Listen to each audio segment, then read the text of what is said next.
Hey guys, I'm Alan. This is Alec and Chris, and this is our chat about Brough Superior.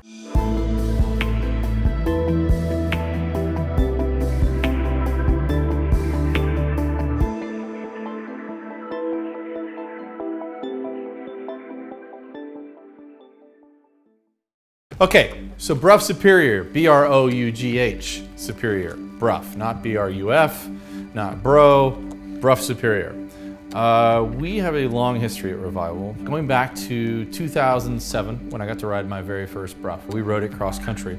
We've gotten to go set land speed records in 2011 with the Brough Superior, and we're somewhat tied to the manufacturer, or at least the people that own the brand these days.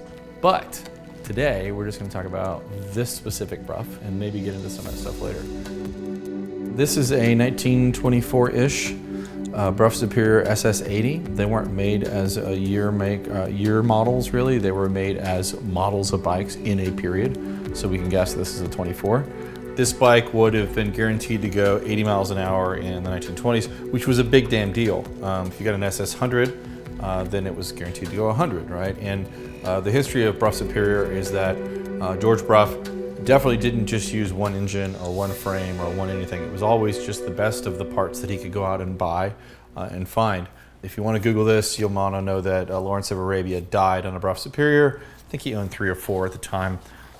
He was a pretty famous dude. You can even watch a movie called about Lawrence of Arabia online, where you see him riding a Brough Superior and at the beginning of the movie and dying. So if you compare this bike to the BSA M20 I was actually discussing earlier today, this bike is significantly more power, a much sportier, higher revving, quicker revving engine, and it's a hell of a lot faster than an M20 that tops out at 50. This tops out at 80, which is a lot more, right? And then there's all the components and all the things on it, even the speedo and all those pieces. Everything feels very tight and more like a fine watch than some rattle trap lawnmower. Yeah, it actually looks like it was made to be a motorcycle as opposed to a bunch of parts that were put together to make it look like a motorized vehicle, if that makes sense. Yeah, it's more designed. This would have been the highest performance motorcycles of its day. Let's talk about it. This bike was actually bought at an auction. How long ago? I bought it at the Bonham's auction 3 years ago with a client of ours. And we bought it as a bike that had been restored, that had previously seen fire damage. And we were told that the cases were replacement, but that most of the parts that remained were factory Brough parts. So we picked it up and we thought it was a pretty good deal. What I was told was the original crankcase had been damaged in the fire, but had hairline cracks. And based on that information, we figured we could probably repair the original cases. This is what they shipped us 6 months later. This is not hairline cracks. There is an entire bucket full of the damaged cases. It's not uncommon to get stories on bikes. I still think it represents a fairly decent value as a motorcycle. We do believe the frame to be an original Brough frame. So we got it here, we pulled it out of the truck and I turned the gas on. And on the first kick, I started it up and managed to ride it around the parking lot. But it definitely had problems. Things were not straightforward. You want to talk about that, Chris? I vaguely remember the Kickstarter having issues, like the lock pin on it. Yep. I just remember it not working well at all. You could get 1 or 2 kicks. And the other issue was the front end felt terrible. We had to machine a whole new front axle for it. The brake was locking up and wheel bearings weren't loaded. It was bent. Front axle was a mess. The front end was tweaked and a mess. It was assembled, but not, tight and correctly, and everything was just loose and bent, and it needed a... It ran, but it was not rideable. Yeah, it just needed a good going through. We've managed to get the fender straight and get the preload on the front bearings correct, and the wheel on, and the wheel spins freely, and the brake hooked up, so all that works well. I had a clutch issue, the primary chain, just little things like that have been sorted. All that's good to go and tight now. The rear wheel spacing, and we made all new cables for it, replaced the petcocks, rebuilt the carburetor, flushed the fuel tank. Adjusted the valves, I assume. Adjust the valves, yeah. The dynamo needed to be rebuilt. That's been rebuilt, as well as the mag, and those have been installed. And then a little bit of electrical work and some moving around of all the components up here, like the compression lever and the clutch and the timing and the choke and everything, and the throttle cable. All of those have just been positioned, repositioned, and made to work well. Another thing that's worth noting is the oil tappet feed. You've got this really great little glass window and what looks like a soda straw that drips out oil, where you set the rate to where the oil drops into the bottom end and it burns the oil off ostensibly, but you need a pace. So if you're at a higher pace, then you set it at a higher flow rate. If you're at a lower pace, you set a lower flow rate. Anyway, all the controls are quite easy once you get used to riding the bike. It all sort of falls into place. It's all pretty much set it and forget it. And it runs beautifully when it is running.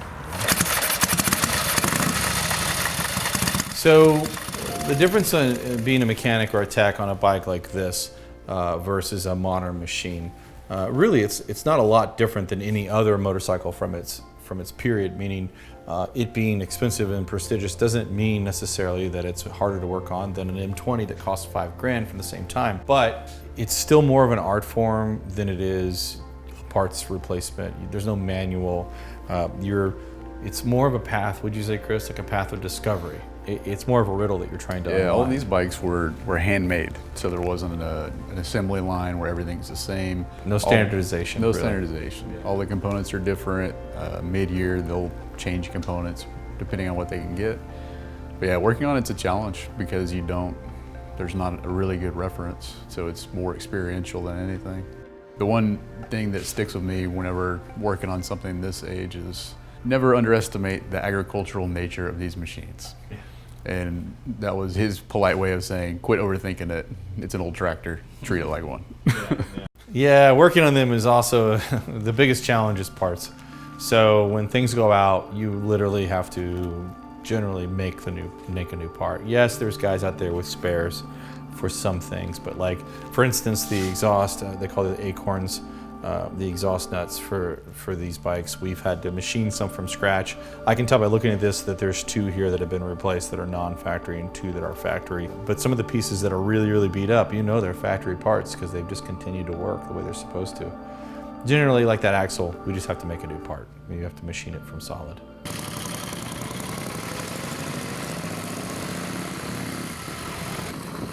So when we ride Cannonball, and we've ridden Cannonball on the Broughs, generally, Chris Davis is... Back up a little bit. What? Talk about what the Cannonball is. The Cannonball is a ride for generally pre-war motorcycles riding coast to coast in the country. The path changes every 2 years, and it happens.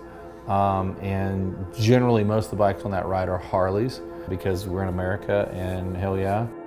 The first year we went, it was pre-37, and the second year we went, it was pre-33. But the year we rode, it was pre-33, we had no problems. We had the only Brough that had ever crossed the country at that point on that 1150. And we were the fastest, most powerful motorcycle, hands down, on the Cannonball with a flathead engine, even though there were overhead valve Harleys that were there, knuckleheads. And those knuckleheads could not keep up with a flathead 1150 Brough, which is pretty damn cool.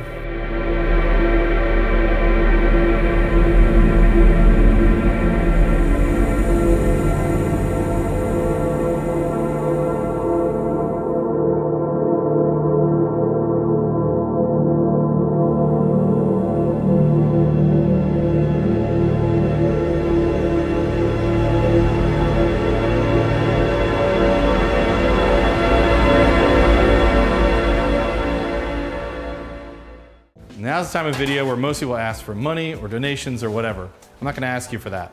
What I'm gonna say to you is, if you wanna see more videos and you wanna learn more of what we've learned, and you wanna see a deep dive into a lot of these topics, go to our website and buy something. We sell everything from motorcycle gear, helmets, motorcycle parts, specialized tools. We sell lots of things, and they've all taken us years to figure out what the best stuff is, and we figured it out. So go to revivalcycles.com. There's some really good stuff there. Everything from like kick-ass hand grips from Posh to Radiance LED lighting and everything in between. We want to teach you what we know, but this stuff takes time and it takes real effort to make these videos and make them good for you guys. So go support us by helping yourself to the cool stuff you already need. And it helps us because we make a little bit of profit and then we can justify doing more videos.